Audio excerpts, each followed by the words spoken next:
주신 말씀 우리 함께 읽겠습니다. 가롯 유다가 아닌 다른 유다가 물었다. 주님께서 우리에게는 자신을 드러내시고 세상에는 드러내려고 하지 않으시는 것은 무슨 까닭입니까? 예수께서 그에게 대답하셨다. 누구든지 나를 사랑하는 사람은 내 말을 지킬 것이다. 그리하면 내 아버지께서 그 사람을 사랑하실 것이요 내 아버지와 나는 그 사람에게로 가서 그 사람과 함께 살 것이다. 나를 사랑하지 않는 사람은 내 말을 지키지 아니한다. 너희가 듣고 있는 이 말은 내 말이 아니라 나를 보내신 아버지의 말씀이다. 내가 너희와 함께 있는 동안에 나는 이 말을 너희에게 말하였다. 그러나 보혜사 곧 아버지께서 내 이름으로 보내실 성령께서 너희에게 모든 것을 가르쳐 주실 것이며 또 내가 너희에게 말한 모든 것을 생각나게 하실 것이다. 나는 평화를 너희에게 남겨준다. 나는 내 평화를 너희에게 준다. 내가 너희에게 주는 평화는 세상이 주는 것과 같지 않다. 너희는 마음에 근심하지 말고 두려워하지도 말아라. 너희는 내가 갔다가 너희에게로 다시 온다고 한 내 말을 들었다. 너희가 나를 사랑한다면 내가 아버지께로 가는 것을 기뻐했을 것이다. 내 아버지는 나보다 크신 분이기 때문이다. 지금 나는 그 일이 일어나기 전에 미리 너희에게 말하였다. 이것은 그 일이 일어날 때에 너희로 하여금 믿게 하려는 것이다. 나는 너희와 더 이상 말을 많이 하지 않겠다. 이 세상의 통치자가 가까이 오고 있기 때문이다. 그는 나를 어떻게 할 아무런 권한이 없다. 다만 내가 아버지를 사랑한다는 것과 아버지께서 내게 분부하신 그대로 내가 행한다는 것을 세상에 알리려는 것이다. 일어나거라. 여기에서 떠나자. 아멘. 오늘 본문은 가롯 유다가 아닌 다른 유다가 예수님께 질문을 하는 것으로 시작하고 있습니다. 예수님, 왜 우리에게만 예수님에 대해서 이렇게 가르쳐 주시고 세상 사람들은 예수님을 잘 모르는 것 같은데요, 이런 질문을 하는데 예수님께서는 그렇게 답변하시죠. 나를 사랑하는 사람이라면 나를 알 것이고 내 아버지를 알 것이다. 로마서도 이야기하지만 이미 하나님은 모든 사람이 다 하나님을 인식할 수 있도록 다 세상 천지 만물을 통해서 밝히 보여주셨습니다. 주님을 모르기 때문에 모르는 게 아니라 주님을 사랑하지 않기 때문에 모르는 것이라고 예수님이 계속 말씀하십니다. 사랑이라는 주님을 알 수 있고 주님께 나아가는 통로를 강조하시거든요. 23절 말씀, 24절 말씀을 보시면 예수께서 그에게 대답하셨다. 누구든지 나를 사랑하는 사람은 내 말을 지킬 것이다. 그리하면 내 아버지께서 그 사람을 사랑하실 것이요 내 아버지와 나는 그 사람에게로 가서 그 사람과 함께 살 것이다. 나를 사랑하지 않는 사람은 내 말을 지키지 아니한다. 너희가 듣고 있는 이 말은 내 말이 아니라 나를 보내신 아버지의 말씀이다. 아멘. 누구든지라는 것이 붙습니다. 아브라함의 혈육만 구원을 받는 생각했던 그 당시에 예수님은 누구든지 어떤 죄인이고 어떤 출신이고 지금 영적 상태가 어떻든지 예수 그리스도를 사랑하는 그는 결국 하나님 안에 거하게 될 것이다 말씀하세요. 주님을 사랑하는 마음으로 주의 말씀을 지키는 것, 이게 참 중요한 신앙의 방법입니다. 때로 우리는 나를 사랑하는 마음으로 율법을 지키려고 할 때가, 계명을 지키려고 할 때가 있을지도 모릅니다. 내가 이거 안 지키면 나 벌 주시면 어떡하지? 내가 이걸 지키면 나 잘해주시겠지? 그 근거를 들어가면 그건 나를 사랑하는 마음으로 계명을 지키려고 하는 거잖아요. 나의 유익을 위해서, 내가 벌 받지 않으려고. 예수님 말씀하시는 건 예수님을 사랑하는 마음으로 그 계명을 지키고 따르기를 원하십니다. 이 말씀을 곁에 들었던 요한이 이제 요한 1서에서 그렇게 설명합니다. 요한 1서에는 그런 표현이 나와요. 사랑에는 두려움이 없습니다. 완전한 사랑은 두려움을 내쫓습니다. 두려움은 징벌과 관련이 있습니다. 두려워하는 사람은 아직 사랑을 완성하지 못한 사람입니다. 우리가 사랑하는 것은 하나님이 우리를 먼저 사랑하셨기 때문입니다. 아멘. 요한일서 4장 18절 19절의 말씀입니다. 두려움이라는 실체를 들어가 보면 나를 사랑하기 때문에 두려운 거죠. 내가 혹시 잘못될까? 내가 혹시 뭔가를 잃을까? 주님을 사랑하는 그 사랑은 두려움을 내어 쫓는 사랑. 나를 먼저 사랑하신 하나님의 사랑을 깊이 경험하는 사랑. 예수님이 그 사랑으로 하나님 앞에 나올 수 있다고 그 길을 말씀하십니다. 예수 그리스도가 이제 그 길이신 거죠. 예수라는 그 사랑의 길을 통해 우리는 하나님 앞에 나아갈 수 있는 것입니다.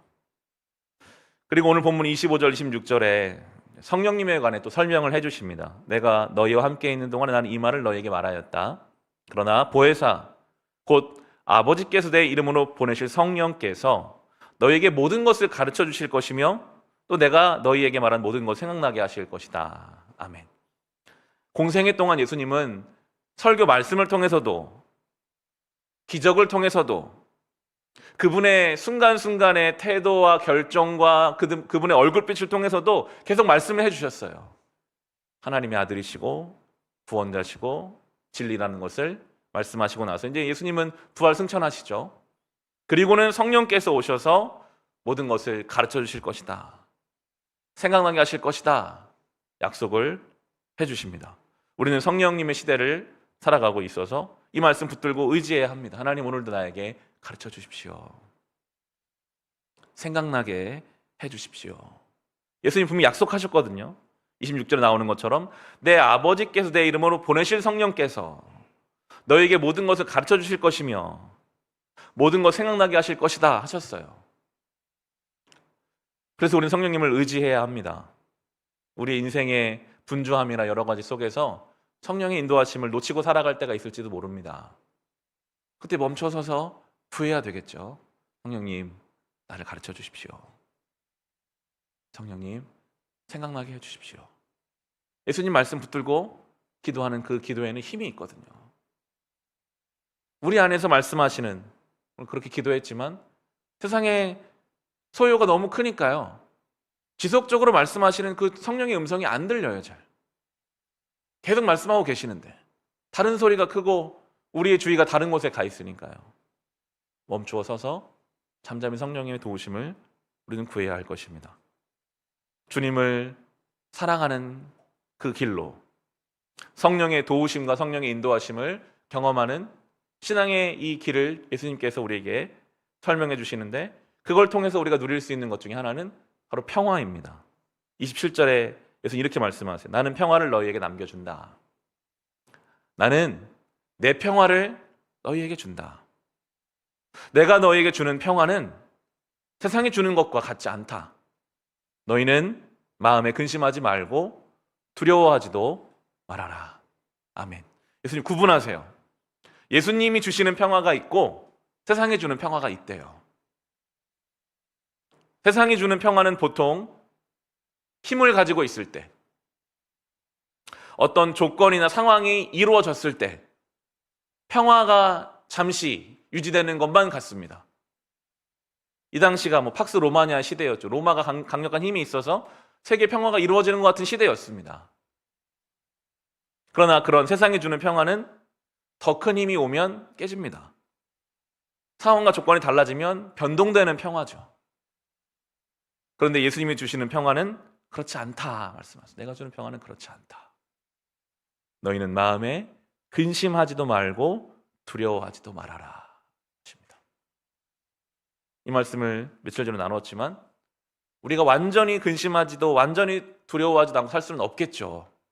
육신을 입고 살고 있으니까요. 그렇지만 주님의 평화를 주로 우리의 마음에 두고 사는 것과는 큰 차이가 있습니다. 두려움과 근심이 생길 때마다 주님이 주시는 평화를 의지하여 그것들을 충분히 다뤄가면서 물리쳐가면서 살아갈 수 있습니다. 십자가상에서 주님이 다 이루셨다 이제 하시거든요. 그래서 우리는 뭔가를 더 이뤄야 될 것 같은 생각으로부터 자유할 수 있습니다. 주님이 다 이루셨대요. 우리는 그 주님을 믿는 믿음으로 평화를 누리며 사는 거거든요. 제 안에는 그런 게 있더라고요. 뭔가를 더 해야 할 것만 같고 더 이뤄야 할 것만 같고 그래야지 나에게 평화가 올 것만 같고, 그건 세상이 주는 평화겠죠. 조건으로부터 오는 평화일 것입니다. 내가 너에게 평화를 남겨준다, 예수님 말씀하셨어요. 그것이 우리가 붙들어야 할 평화일 것입니다. 예수님이 계속 지속적으로 제자들에게 또 이런 말씀을 하십니다. 28절 29절에 보시면, 너희는 내가 갔다가 너희에게 다시 온다고 한 내 말을 들었다. 너희가 나를 사랑한다면 내가 아버지께로 가는 것을 기뻐했을 것이다. 내 아버지는 나보다 크신 분이기 때문이다. 지금 나는 그 일이 일어나기 전에 미리 너희에게 말하였다. 이것은 그 일이 일어날 때에 너희로 하여금 믿게 하려는 것이다. 아멘. 십자가를 말씀하시는 거죠. 예수님이 모르고 당하시는 일이 아니라는 것을 계속 말씀하십니다. 예수님이 능력이 없어서 가룟 유다가 배신하는 것도 모르시고 억울하게 아무것도 모르고 긴장하며 십자가에 끌려가신 게 아니라 다 아셨어요. 다. 유다가 배신할 것도 아시고 십자가상 죽을 걸 다 아시지만 그 일을 이제 이루어 가시는 것입니다. 하나님의 뜻이 거기에 있으니까요. 알지만 또 쉬운 길은 아니셨죠. 수치스러운 일이었고 고통스러운 일이었고 감당할 일이 있으셨습니다. 그렇게 하나님의 뜻이 이루어졌습니다. 우리의 신앙의 길도 마찬가지입니다. 우리는 성경을 통해 압니다. 심지어 성경은요, 태초 전부터, 창세 전부터 하나님이 우리를 선택하셨대요. 우리로서는 참 상상할 수도 생각할 수도 없는 그런 말씀 우리에게 하십니다. 모든 것이 합력하여 선을 이루어가고 있다고 성경은 말씀합니다. 하나님의 뜻 안에서 모든 것이 우리에게는 감당할 시험밖에 안 주신다고 성경이 말씀하고 있습니다. 우리는 그것을 알죠. 알면서 이 길을 갑니다. 여전히 그러나 어렵지만 우리는 그 길을 알면서 이 길을 가는 것입니다. 그게 인정날 수밖에 없는 것은 지난 시간을 돌아보면 그렇더라고요. 우리 인생을 뒤돌아보면 정말 그렇습니다. 하나님이 나를 택해 주셨구나. 하나님이 합력하여 선을 이루셨구나. 돌아보니까 그래요. 그럼 앞으로도 그러겠죠. 하나님은 신실하시니까요. 그게 예수님께서 내가 이걸 너 믿게 하려는 것이다. 내가 모르고 하나님의 능력이 없어서 내가 그런 게 아니라고, 주의 뜻이 이런 방식으로 이루어져 간다고 우리에게 말씀하고 계십니다. 30절 31절도 비슷한데요. 나는 너에 더 이상 말을 많이 하지 않겠다.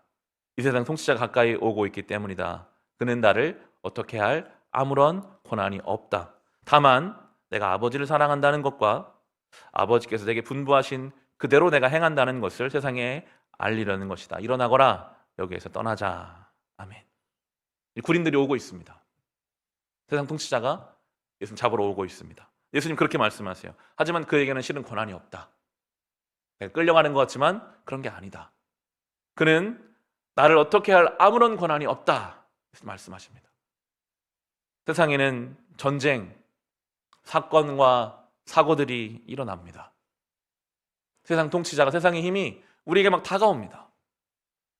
예수님 말씀을 붙잡을 수 있습니다. 하지만 그들은 실은 우리를 어떻게 할 권한이 없습니다.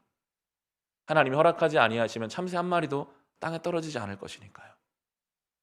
대신 우리가 할 일은 우리가 아버지를 사랑한다는 것, 아버지께서 우리에게 주신 일을 우리도 행한다는 것. 예수님은 그런 마음으로 그 세상 통치자에게 잡혀 가셨던 거거든요. 세상의 여러 가지 일들이 우리의 삶에 일어날 것입니다. 그러나 우리가 담대할 수 있는 것은 그들이 우리에게 할 아무런 권한은 그들에게 없습니다. 하나님 아버지 안에 우리가 붙들려 있는 줄로 믿고 그 세상이 주는 평화가 아니라 주님이 주는 평화를 누리시면서 주님을 사랑하면서 그 기쁨을 경험하면서 살아가는 우리 모두가 될 수 있기를 주님의 이름으로 축원합니다. 우리가 찬송가 480